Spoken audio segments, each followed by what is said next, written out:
করতো ভিডিও বানাবো ইউটিউবের জন্য। সবাই রাজি। প্ল্যান হলো 2 দিনের মধ্যেই রওনা হবে। সব কেনাকাটা, টেস্ট, ফ্ল্যাশলাইট, খাওয়া দাওয়া, পাওয়ার ব্যাংক, ফার্স্ট এড সব প্রস্তুত। গন্তব্য বাঁশবুনিয়া গ্রামের ঠিক পাশের জঙ্গলে। গাড়ি ভাড়া করে সকাল 8টার দিকে রওনা দিল 4 জন। শহর ছাড়িয়ে রাস্তাগুলো যত এগোচ্ছে আশেপাশের দৃশ্য যেন বদলাতে লাগলো। বড় রাস্তা থেকে ছোট রাস্তা, তারপর মাটির রাস্তা। দুপুর 1:30টার দিকে তারা পৌঁছালো বাঁশবুনিয়া গ্রামে। ছোট্ট একটি গ্রাম, কিন্তু কাঁচা বাড়ি, চারপাশে ধান ক্ষেত। গ্রামে ঢুকেই এক বৃদ্ধ লোক তাকে দেখে এগিয়ে এলো। বৃদ্ধ ভাঙ্গা গলায় বলল, বাবারা কোন জায়গায় যাচ্ছ? অরিত্র জঙ্গলের পাশে ক্যাম্পিং করব চাচা, ছবি তুলব, ভিডিও করব।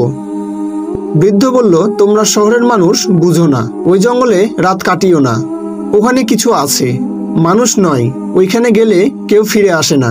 4 জন হেসে উড়িয়ে দিল কথাটা। মুনতাসির ফিসফিস করে বলল, ভাই গল্পের শুরু এখনই হয় নাই। বৃদ্ধ কিছুক্ষণ তাকিয়ে থাকলেন, তারপর ধীরে পেছনে চলে গেলেন। টেন্ট বসানো শেষ হলো বিকেল 4টার দিকে।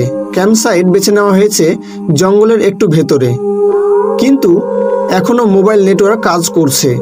তারা ফটো তুললো, ছোট ভিডিও বানালো, হাসাহাসি করলো। কিন্তু সূর্য নামতেই বদলে যেতে লাগলো পরিবেশ। ঝিঝি পোকার শব্দ হঠাৎ খুব জোরে জোরে হয়ে উঠল। বাতাসে একটি অদ্ভুত গন্ধ। ক্যাম্প ফায়ার জ্বালানো হলো, কিন্তু কয়েক মিনিট পর সেটি নিভে গেল। রোহান বলল, বাতাসের কারণে নিভেছে, চিন্তার কিছু নেই। রাত 10টার দিকে তারা খেতে বসলো। ঠিক তখনই ঝোপের ভেতর থেকে শব্দ এলো, যেন কেউ ধীরে ধীরে হাঁটছে পাতার ওপর দিয়ে। তারা